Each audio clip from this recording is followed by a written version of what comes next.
The Secrets of Stargate is brought to you by the StarQuest Production Network and is made possible by our many generous patrons. If you'd like to support the podcast, please visit sqpn.com/give. You're listening to The Secrets of Stargate, Episode 35. Janet West, Jackson has identified the seventh symbol. All right, here we go. We are about to try to make a connection. All we gotta do is bust out of here, commandeer the ship, and fly on home. Indeed. You say that a lot. I know that this could be dangerous. But this is our job, right? It's what we signed on to do. It was never about going home. It's about getting us to where we're going. Hi, I'm Jack Barazzini, and you're listening to The Secrets of Stargate, where we talk about the hidden meanings and deeper layers found in the Stargate movies, TV series, and more. And joining me today are Father Cory Stika. Hi, Father. Howdy, Jack. And Lisa Jones. Hi, Lisa. Hey, Jack. And Victor Lambs. Hey, Victor. Hi, Jack. Today we are discussing the 15th episode of Season 2, The Fifth Race. The team visits the planet P3R-272, an address from Ernest's planet, to discover a strange room with no exits, surprisingly solid walls, and an anti-sea bear circle drawn on the ground. As they are about to leave, Jack walks through the circle on the ground, and this reveals a strange portal on the wall. Jack looks into it and gets zapped into unconsciousness. They return to the SGC, and Jack regains consciousness and insists that he is cruvus. He begins to speak more and more strange alien words, which leads to the decipherment of the strange language of the Ancients, the race that built the Stargate. Jack inputs a new program into the Stargate computer system that reveals a plethora of new worlds. As Jack's brain is overwritten by the alien database, Sam and a team travel to one of these planets in an attempt to find help for him. They end up being trapped there when the DHD malfunctions and begin to be baked by a very hot second sun. Jack, now completely unable to speak English, writes a detailed instructions on how to fix the DHD and saves the team. He builds a strange device that causes the Stargate to be overpowered by a factor of 10. This opens a gate to a destination in a distant galaxy. He travels through alone where he encounters the Asgard. They retrieve the information from the Ancients and restore his mind.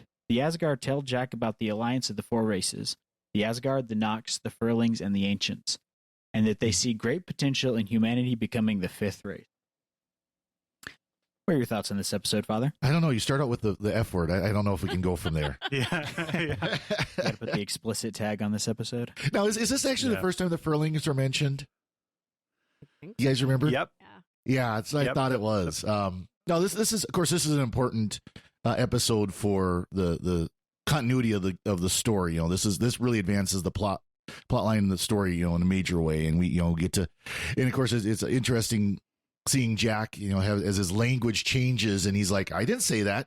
What does that mean?" You know, but eventually he's able to save the day due to the knowledge stuck in there, but also to help establish the connection with the Asgard.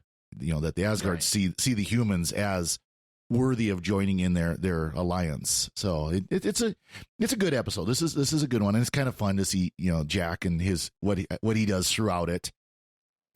Yeah, that a lot. What about you, Victor?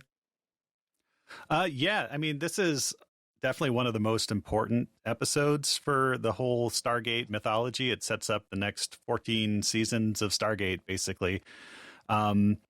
It's very exciting the first few times you see it. I wasn't as excited this time because after watching the next 14 seasons of the Stargate franchise, you kind of take a lot of this for granted, and it's just like, yeah, just get on to the part where he meets the Asgard already. But yeah, no, it's crucial for the show's mythology and backstory and everything going forward. So if you missed this episode and then watch the rest of the franchise, all 3 series, you'd be probably pretty confused. What about you, Lisa? Well, first I have to say I feel great pressure to that we get this right on this episode, because this episode is ranked in, I would say, most diehard fans' top 10 ever episodes of SG1. And I'm with Victor, though. When I rewatch it, it's like, I know I loved it and I got chills and all the goosebumps the first, like dozen times I've seen it. But this time, hearing that 7th chevron engaged. It just didn't give me the goosebumps like it used to. But this is such a classic. It's just a classic episode. It's what Stargate does best, right? It's got the science, it's got the mythology, it's got the team building, it's got the humor thrown in, and that kind of has you on your edge of your seat, wondering how are they going to get out of this one?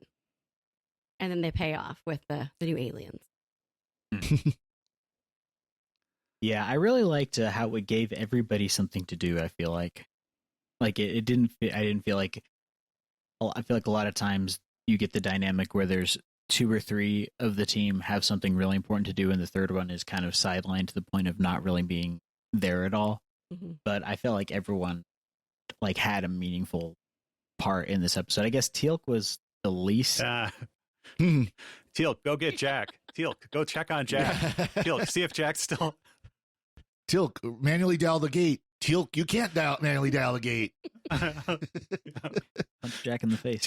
Teal'c manually dialing the gate, not pictured. Yeah. I was gonna say the boxing scene just makes it for Teal'c, right? Yeah. Yeah. Yeah. I feel like that scene was good enough that it kind of gave him that beat for the episode. But I like all the world building that goes into this. It's always fun to see that and get that built out more. I kind of thought that they could have done the thing where when you start speaking in the strange language, I feel like they could have done that a bit differently, because it really felt like they were just, let's replace an English word with an alien word that has an exact equivalent, and that doesn't really feel like a different language. It's almost just like when you have one of those decipher rings and you just turn it so that the letters are different. But I get for screen purposes they got to do that. And we have to talk about just how horrible Dr. Jackson is at Latin. Yeah. I mean, there are obvious words that we use in common English that have Latin derivatives. He's like, I have no idea what this means. And then he's like, oh yeah, it means clear or location. Something. Yeah. It's location. Locus, that was it. Yeah. And it's that means location, because it's a cognate. Very similar word. I feel like my kids with Harry Potter Latin would have gotten that one better. Yeah. Yeah. Well, this is a bit of fake Latin. I mean, it is clear that this is not actual Latin being spoken, but it's a Latin 8 language, you could call it. It's a Latin-like language. So there is no direct translation, but of course, he happens to have the big old book. Now, of course, I love it. He pulls out the big book of medieval Latin. You can buy new ones at Amazon or Barnes and Noble, because the church still kind of uses medieval Latin. That's what we call our version of Latin. Was this pre-Amazon? Yeah, but you can still get it at Barnes and Noble, and Borders still existed back then too. Go to any college bookstore, which I'm sure Colorado Springs has some. You got a glimpse. Get your Wheelocks. Glimpse at that screen, right? He's typing, and I don't even know what that was. The word processing that he was. Oh yeah, it was like this fake. You how old this is? Yeah, well, it was the fake. It did his screensaver though. Yeah, it was his little. Yes. It's like no flying toasters, but you get your little walk like an Egyptian guys. Yeah, this was back when, well, I guess they still kind of do it today, but back when you would have these computers that were supposedly the state of the art, and they have their own custom GUI. They don't use Windows, they don't use Mac, they use whatever that is. Solaris. Yeah. Yeah. Solaris Unix. That's not even that. It was something that was made up. I always thought it was funny that, speaking of that, this is kind of a tangent, but the really inefficient 3D operating system that they have in Jurassic Park. Mm-hmm. For years, I thought that was just something made up by by Hollywood. No, it's a real thing. It's a real thing. Yeah, it was something Sun Microsystems was working on at the time, because of course that was their big focus, was to do more of the 3D type stuff. That's where Java came out of, the same type of thing, So yeah, it was a real deal. I remember when that came out, I was like, oh, cool. Yeah. Didn't turn into anything, but it was cool. Right. Yeah. And we do get that whole trope of people not really understanding how computers work with when Jack types in his master program that reveals all the gates. So that would imply that the ancients understand C++ language or BASIC or something like that. Well, I mean, first of all, he was just writing random numbers, but it's supposed to have been machine language, which if you've ever seen, pure machine language, which isn't even assembly. It's below assembly. It looks like random numbers. Yeah. And especially if you look at it in the binary, like they eventually show, that's just ones and zeros. So, I mean, that much is accurate. But of course, what Jack was doing was just pounding the keyboard with a bunch of numbers, and whatever came up. Yeah. Not pictured as the Compute Gazette or Ahoy magazine with the program in it that he's entering, which is what my childhood was spent like. Same here. Can I get a new game? Sure. Here's a magazine. Type it in, and it's like 5 pages of assembly code with like hexadecimal. And if you get one character on one line wrong, the entire thing won't compile. Yeah, you kids have it. Oh, I love that days. I had the subscription to Run Magazine for my Commodore 64 for just that purpose. Yep. Yeah. Ahoy, Run, Compute Gazette. Yep. Always wanted to try doing that. Never had the experience of typing in a program by hand like that, but it sounds fun. Yeah. That kept me off drugs, I guess. I mean, kept me from doing really much of anything else.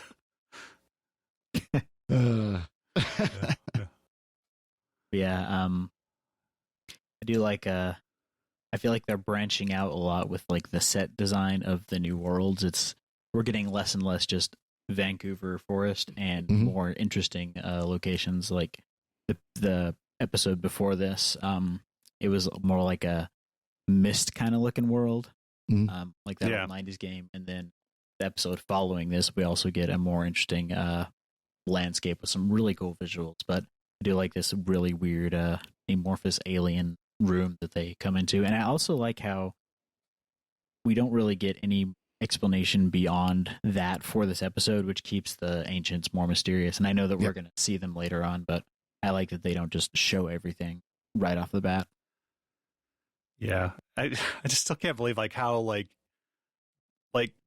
Jack was like, can we just go home now? Like, there's nothing here. It's like, dude, this is like a highly advanced civilization built this room. Like, let's take 5 minutes to like at least look at it.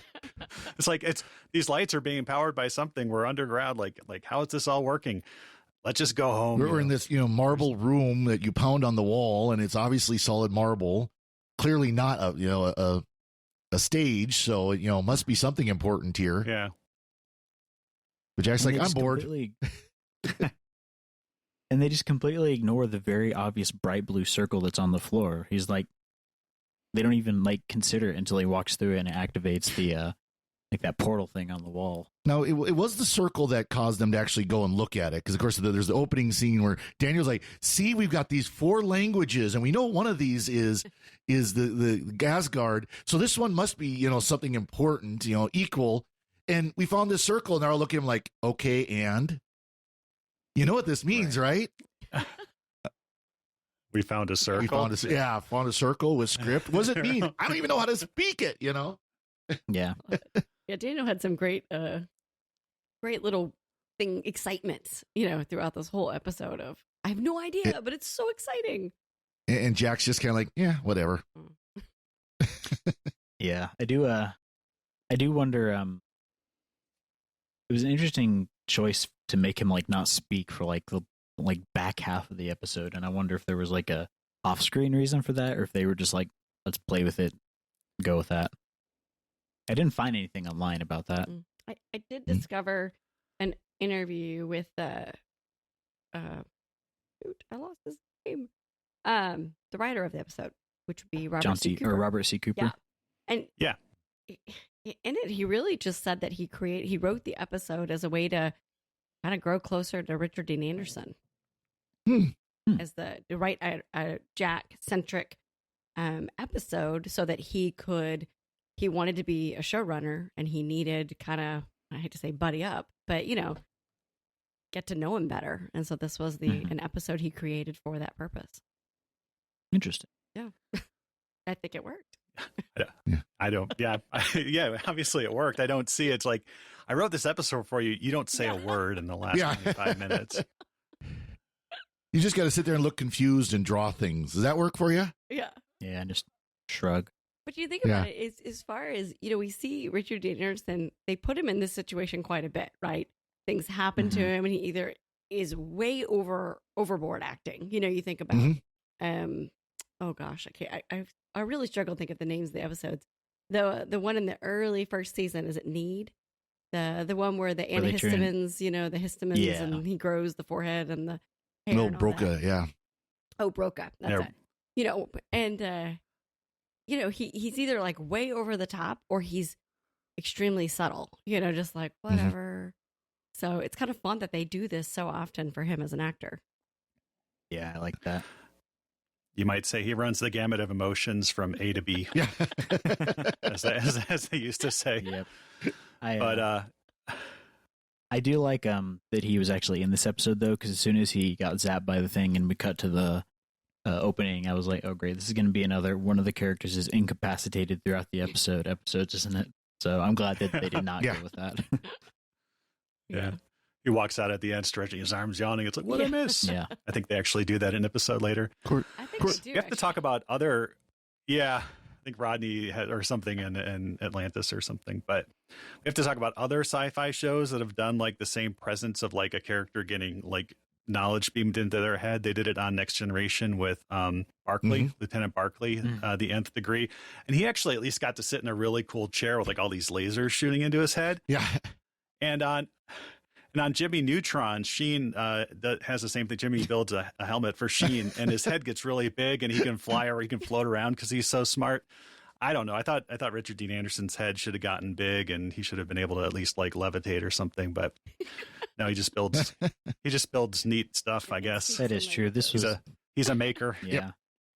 This was different from those two episodes where when the character gets the power, they become like maniacal. This was more just like his brain was being taken over by it, which they talk about later on, that the human physiology is not evolved enough to really process that data. And we also get that famous urban legend about you only use 10% of your brain, which is not true. Yeah, Absolutely not true. Yeah. they couch it and say at one time. So I mean, maybe if that one time was when you're sleeping, but I don't know. Yeah. like you only use 10% in any given time. I don't know. Yeah, I think we're using as much of our brain as we possibly can. I do know some people that probably only use 10% of their brain though. So I mean, yeah. Yeah. I do like, however, even as Jack's brain is taken over and he's getting ready to write up how to fix the DHD, Daniel's sitting there rattling on and he just writes down, "Shut up and go away." At least he's still able to insult Daniel, so that works. Yeah. I love that his Jack yeah. always comes across as the dim-witted one of the group, right? And that he's the one who's, doing the math and fixing the DHD. He's rewriting the computer system. And, Carter, who's supposed to be the brainiac, is sitting there like, I got nothing. I have no idea what he's doing, Yeah. So and he's like irritated that he's even doing it, I just want to go take a nap. What are we doing? Yeah. yeah. We do get the base 8 math on that massive equation he writes on the board. So I'm going to assume that means that the ancients only have 3 fingers and a thumb on each hand. Sure. Yeah, I mean, octomath is it's a real set of math, but we don't see it much in our day. But it is a real. You see it sometimes with computers, but of course they usually do the hexadecimal, which is 16, base 16 instead of base 8. Right. So, which that would go with the binary and all that, but still, as soon as it was like the 10 equals 8, it's like, oh yeah, forgot about that. It was 10 equals 8. Yeah, that's true. Yeah. Maybe that's what they were talking about with the binary. I guess that would make more sense then, yeah. Yeah. And we get a lot of Siler in this episode. Siler and another guy who we never see again, I don't think. Oh, the other technician? The other scientist technician guy there who we never see again. And then Dr. Lee comes in and kind of takes over that role. They didn't even give that guy a name. A little bit, but no, they didn't. It's just expert. It's just like, yeah. But we did see Graham again. Yep. Oh yeah. Oh yeah. We did. He spent most of the episodes having his Pikachu shock face on. Yeah. Well, yeah. I have to say, I kind of missed Walter because it really would have been better, right? Yeah. Walter say Chevron 7 is engaged. I mean, it just, I don't know. It felt out of place to have random Graham versus, Yeah, a Gary Jones like turning it up to 11, and saying Chevron 8. Yeah, I would pay money to see that. Yeah, so especially because that's like his iconic line is right. the Chevron 7 locked. It would have been nice to see him Yeah, so it felt be weird. able to do that reveal. Yeah.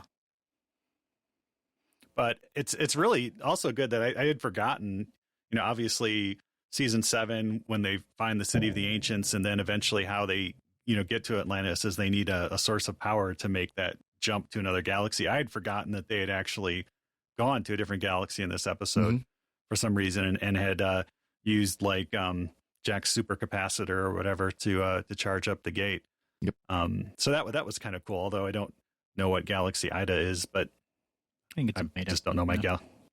Yeah. So that's a inconsistency with the movie, right? In the movie, they said they went to another galaxy, right? Well, outside of our known galaxies or whatever. And then in the TV show, we don't go outside the galaxy except for when we need the extra power. There was one episode not that long ago where they mentioned about it. So it's in another galaxy or something like that, and it was clearly a goof. It was not meant to be that, this other side of the galaxy or something like that. But yeah, they've made it clear that the 7 numbers are just for our galaxy. Mm-hmm. The seven symbols are just for our galaxy. And you need the 8th one to go to another galaxy, and the 9th one to go all the way to a ship that's way over on the other side of the universe. But that's an episode. That's a series that's a long ways away. Yeah, and I think definitely we can thank Robert C. Cooper for kind of putting boundaries and that structure and those rules in place, and in addition to the mythology, kind of helping to craft kind of how the gate system works as well. But I mean, it is everything they say about the ancients in this episode is holds consistently through the rest of all the series and stuff, so they don't need to retcon anything in this. Season 2 episode, which is pretty cool. Good job. Nice that they, that they were thinking about that like continuity that early on. I guess if they ever make a new Stargate show, they could like have them unlock a 10th chevron or something and call it Stargate X or something. I don't know. Stargate Extreme. Yeah. Now it is interesting though. The Asgard. When O'Neill gets his mind cleared, the Asgard says that the ancients moved on from our region of space long ago. So, but they developed that later as they've ascended from our universe. But it's not. It's I would say that's not a retcon. That's just that's a simple way of explaining that they're not here anymore. Right. Yeah, that's true. I mean, the ancients originated in the Milky Way galaxy, right? Yep. Went and explored Pegasus, came back and stuff, but then they did ascend. Sorry, spoiler alert there. And so, what the Asgard said there is strictly true, phrased in a way that Jack can understand. Exactly. I mean, they moved on from this corporeal region. There you go. Pretty much. Yeah.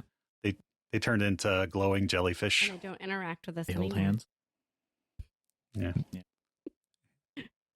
So the question I have after this is, Jack MacGyvered a ZPM, right? Using pretty much. Yeah, true. using Teal'c's staff weapon. So what happened to the glowy green stuff? Did they get another staff weapon? Did they get more glowy green stuff? Was it used up? Like, was it a staff weapon or was it a Zat? It was a staff weapon. Oh, it was okay. That looked like it was a Zat. And I just assume that whenever they murder a Jaffa, they steal a staff weapon and bring it back, and that somewhere they've got like 250 like staff weapons piled up. Not just the one. Yes, I don't think what Jack built actually like created the power. I think it stored the power that the system was. It was acted as a huge capacitor. It was just able to store up like 10 or 100 or 1,000 times the normal power, and then like transmit it to the gate in a way, and maybe the power supply of the staff weapon, which was really cool to see, like that glowy thing somehow like wasn't enough to give it like the initial charge that let it take more. I don't know, but I'm not an ancient, but that's just kind of how I understood it. Well, I like when he first kicked it on, is that all it does? Yeah, right. Yeah. Started hearing Dynamo Hum by Frank Zappa in my head. It did kind of invoke the mashed potato scene from Close Encounters, where he's just doing this thing, but he doesn't know why. Yeah. Oh my God. This means something. Yeah. Yeah, I only know that from UHF. Yeah, that's what I was thinking too. Yeah. This is important. We had that movie on VHS when I was a kid, and we used to watch it over and over again. Close Encounters or Close Encounters. UHF? No, Close Encounters. Yeah. I had UHF on VHS. I've got it on DVD, so. Yeah. Oh, and we still have VHS. Pretty much recite that thing from. Yeah. Are you recording this? Yeah, that's right. Yeah, they showed. Oh yeah. Yeah. We were at my my grandmother, or not my grandmother's, my son's grandmother, my mother-in-law's the other day, and he found a VHS tape and he did not know what it was. He's like, "What is this strange box with black tape inside it?" Like, that's how you used to watch movies. It's like the first time my kids went over to a family member's house and they had cable, which we don't have, and commercials came on, and like our son was just so like, he's like, "They've interrupted my show with another show. What is happening what here?" Sorcery is that's this? Called we're like, that's called a commercial. It's called Your Kid Is Make it stop. Spoiled. Yeah. Yeah. Yeah. They don't understand the concept of like, you cannot just watch any show you want whenever you want. You gotta, it's gonna come on at a specific time. I cannot get my son to understand that. Yeah, and if all that's on is Laverne and Shirley, you're watching Laverne and Shirley. You only have 4 channels. Okay, we're sounding way too much like you darn kids, get off my lawn here right now. I mean, officially none of us are boomers, right? Yeah. No, we're not. But we are part of the ancient race of Gen Xers here. Yes, I'm a millennial. So and the young millennial there, yeah. I can be the 5th race. I should. You are too young to appreciate our ways. Perhaps come back when the Asgard changes that. They changed that tune pretty quickly as soon as they run into trouble and need we need you backwards humans to get us out of a jam. Oh yeah, That's how they phrase it, right? Yeah, pretty much. Yeah. Hasn't it something like, we can't think as primitive as you can? Yeah, because Daniel's like, wait, what? Yeah, and you're dumb. You stop and think about how much was set up, the future episodes and seasons. I mean, this episode really does set up so much of the canon and the universe. It's just kind of crazy. Well, I'm always fascinated when you watch shows like this. Of course, Star Trek, Doctor Who, other shows like that. How much of this has been thought out in advance? Obviously, you hit a point in SG1 where you kind of go, okay, now they're just winging it because they want a couple more seasons. Yeah. But before that, you can tell that they were building to potentially Stargate Atlantis, that was the intention of, at least at some point, they said, you know what, let's build to the point where we go on more than just SG1. Yeah. Or we go to another place. We go, so I wonder at this point, as they were writing this, in the late 90s, how much they're going to say, oh yeah, we're going to end up, 10 years from now looking at another team in another galaxy. Or it was just like, let's just develop all this and see where it goes. Well, 5 years from now. Yeah. And I think that's just a function of, if you can do a very good job of world building, if you can create a world with rules in it and are consistent with how your rules interact with the characters and other rules, and just have that consistency, and, the audience knows what the rules are, the characters know what the rules are. It all just works together. You don't, break that trust you have with the audience. Then you can do pretty much anything as long as you're consistent within the rules that you've set up. True. Another show, Buffy and Angel, had, set up very good, consistent rules. And when they bent or broke those rules, it was knowingly, and the audience would go, oh my gosh, they just broke one of the rules of the show. Right. It wasn't like they're just doing it willy nilly. It's like, oh, this season we're going to, the Stargate's going to turn everybody into Jello when they step through it or something, stupid like that. Like, you run into shows like that, Discovery, it's like, oh, well, in this season, we're just going to do this. Yeah. And in this season, we're just going to do this. Some strange kid crashed on a planet is going to blow up all the dilithium in the universe because he screamed. Something like that. Because that's not weird. Yeah.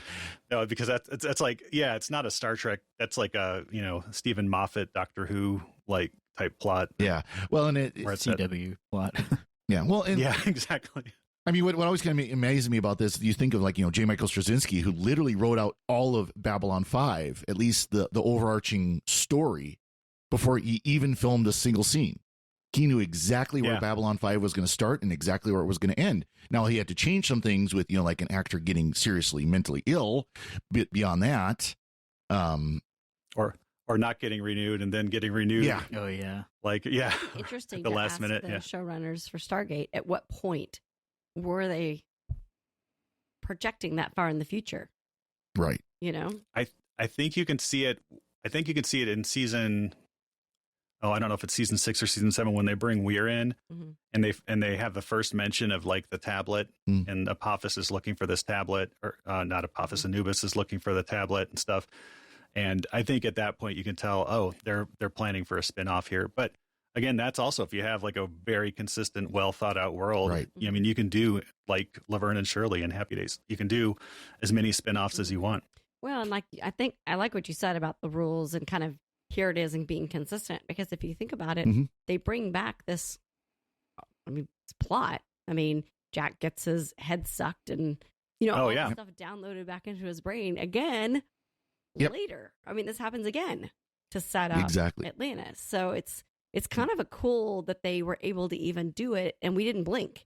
We got excited, actually, that they reuse something they've already done, and it didn't seem strange or out of place or right. Oh gosh, I can't believe they're doing that. We loved. I mean, y'all. I'm speaking for y'all, but I loved it. Yeah. Oh, absolutely. And I think they are doing it, at least in this episode, just as from the perspective of someone who is watching it for the first time. They're doing it in such a way that they are setting up these threads to where they're interesting and they give you a lot to like wonder about with the universe, but they don't do it in such a way that if they were not to bring this thread back, you would feel like they had dropped something. Right. Yeah. And just the one mention of the F word, the Furlings, in this episode was enough to keep fans speculating for like another 8 seasons. They're like, when are we going to see the Furlings? When are we going to see the Furlings? Then, to the point that like, we do, but gave us a little something there in episode 200. And I remember the trailer for that was like, it was Brad Wright saying like, one of the questions we get asked is, when are we going to see the Furlings? We're finally going to get to see the Furlings. And you're like, yeah. And you're like, whoa, that was not what I wanted. It was more of a joke. That's the one where they have the spin-off show in the world based on Stargate. Yeah, or the guy who's running the spin-off show is optioning a movie and is trying to, get ideas for it. Nice. Yeah. And they look like Ewok. Well, which is what fans always speculated they look like. That was the joke, right? Furling. Furries. Yeah. Yeah, exactly. Well, nice. And of course, they mentioned the 4 races, and we've got, and I love Jack. He says, got the Asgard. Well, met you all, and Nox met them too. And then it's Furling's like, huh? Yeah. I don't know them. The ancient, but of course, it is funny though, because you look at the Nox episode, and the Nox, they got special powers, but they're primitive. At least the ones we see, until you see the flying city in the background of the closing shot. But they still don't seem like they are on the equal of the Asgard or the ancients, at least as we see them in the series at this point. And I could we never really. I mean, that is interesting. I hadn't really thought about it. We never really get to know them. Yeah. I think I can get why the Asgard don't ascend, but the Nox, it seems like they would if they had the ability to ascend. Yeah. I think you mentioned this in the first episode with the Nox, Victor, but you're saying that maybe they had like fallen. They were more advanced. They're kind of like a decaying species at this point, and they've lost a lot of their technology, and they just have that one city. It could be that, or maybe they just like, or could have been that those were like prepper Nox who were just like living in the woods. And, they weren't like deep Nox. This is the hippie Nox. Yeah, the other Nox come by and they're like, fed. Yeah. But we do get to see 2 Asgard puppets in this, like 2 animatronic Asgard. And I'm just wondering, like who was the poor like stagehand who had to like run out between takes and like put more Vaseline all over him and stuff. Keep them like, the Asgards need more goop. Somebody come out here and goop the Asgard. Because those hands, like, fortunately we don't see their hands aren't that slimy. I don't remember another, when we see him again, because that was kind of gross. I was like, don't touch me. Yeah. Maybe it's just very moist in their ship. High humidity. Yeah. There you go. Easily. Yeah. I did like the design of that, though, and they looked pretty good. Yeah, it's just one of the rare cases we see them standing up. Usually they're just kind of built into their like captain's chair, and so the puppeteer can be, underneath them or something, kind of like Pilot on Farscape. Did you ever see them sitting on a log playing a banjo, though? No. No, I would have paid money to see that too. But why are there so many songs about replicators? You can petition. That can be what the new spinoff will be about. There you go. Hi ho, this is Thor the Asgard here. Anyways, now, of course, it can't be for children because this episode is why it gets the nudity rating. Oh yeah, yeah, Full on. yeah. But they explain that too. They reproduce by cloning. We learn later and stuff, so it's okay. It's all cool. They're like Ken dolls. Who said that?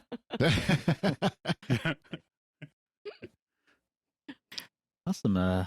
Did y'all have any other thoughts on this episode?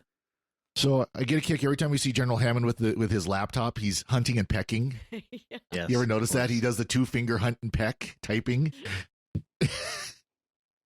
Yeah, it was always fun. What about you, Lisa? No, I think we covered just about everything. Except for this episode does have some of our most quoted lines in our house. We do use the word Kozars a lot and cruvus. I mean, these words come up very frequently in my house. And my son was walking through the room. And I was watching. He's like, "Oh, is this the fifth race?" Like they know it. This is a very classic episode for us. Nice. What about you, Victor? Nothing except that I was getting like strong weather person sent out to like the middle of the hurricane vibes from Sam when she was calling in from like very hot planet. She's just like standing up. It's like, well, Ted, it's very hot here, and it's gonna get hotter. Yeah. Okay, Sam. We'll talk to you a little bit later. Now up in sports. Okay, let's go check back in with Sam. No, it's still getting hotter here.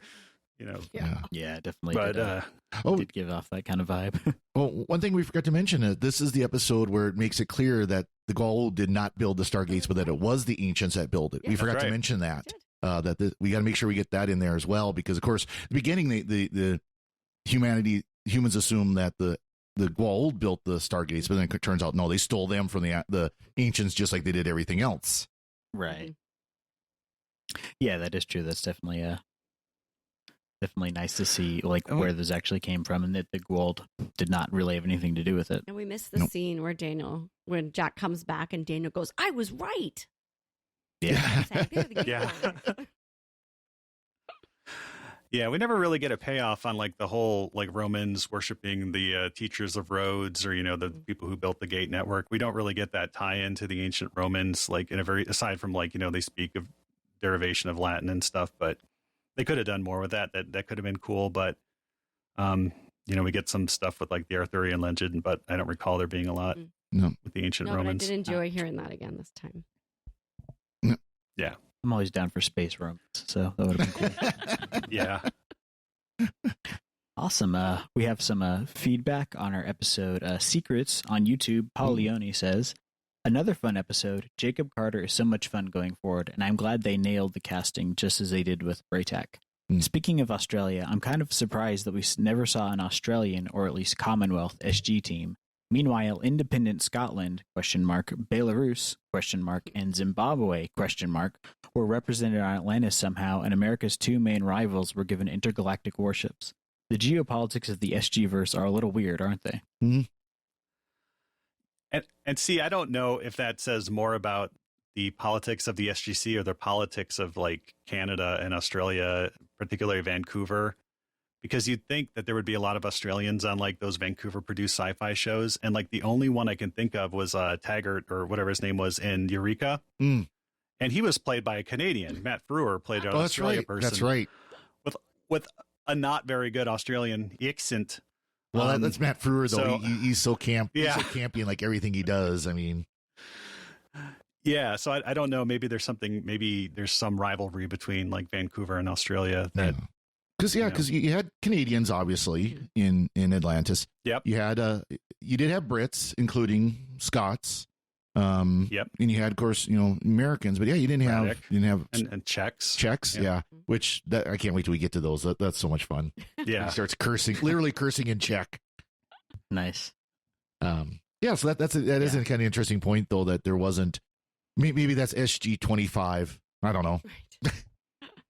I think you get I'm just thinking of the giant starship England, from Doctor Who. Oh yeah, where it's on the space whale. Oh yeah, Yeah, that was cool. yeah. Yeah, I'm looking forward to seeing all the space cruise and stuff because I'm a big fan of big sci-fi. It gets cool. So It that's gets gonna be cool. fun to see.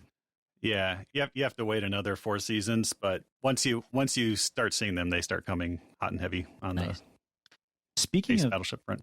Speaking of that, there's that company, A Hero Collector. They do like all the miniature Star Trek ships, and I think they do like Doctor Who and Battlestar Galactica.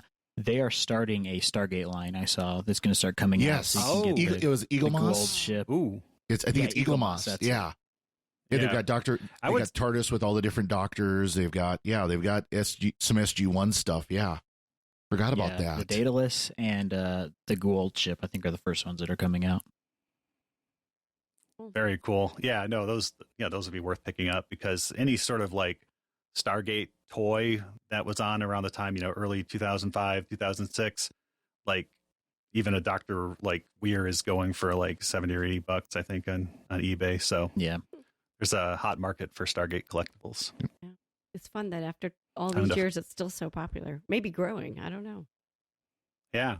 Well, and that's a good thing because that'll bring more hope that there will be a new series soon. Yeah, definitely. Hopefully. Although I have noticed that I feel like collectibles for new shows, they don't really make them as much anymore, which I find odd. But it's just the diehard fans are buying them up. Yeah. Awesome. And before we go, we'd like to take a moment to thank our patrons who make it possible for us to create the Secrets of Stargate, including Nancy L., Ramona F., Sean G., Pat G., and Jesse W. Their generous donations at sqpn.com/give make it possible for us to continue the Secrets of Stargate and all the shows at StarQuest. You can join them by visiting sqpn.com/give. Be sure to follow the show in Apple Podcasts, Google Play, Stitcher, TuneIn, Spotify, iHeartRadio, or on the SQPN YouTube channel. To find previous episodes of Stargate and to send feedback, please visit sqpn.com/Stargate. And you can email us at stargate@sqpn.com or follow StarQuest on social media at facebook.com/StarQuestMedia or on Twitter at SQPN. You can also join the StarQuest fan club mailing list by texting StarQuest to 66866. Send StarQuest to 66866. And we'll be back next time when we'll be discussing the next episode of SG-1, A Matter of Time. Until then, Father Cory, thank you for joining me and sharing the secrets of Stargate. Thank you, Jack. And Lisa Jones, thank you as well. Thanks, Jack. And Victor Lambs, thank you too. Thanks. I've lost the Philatus to speak properly. And once again, I'm Jack Barazzini. Thank you for listening to the Secrets of Stargate on StarQuest. Anyway, I'm sorry, but that just happens to be how I feel about it. What do you think?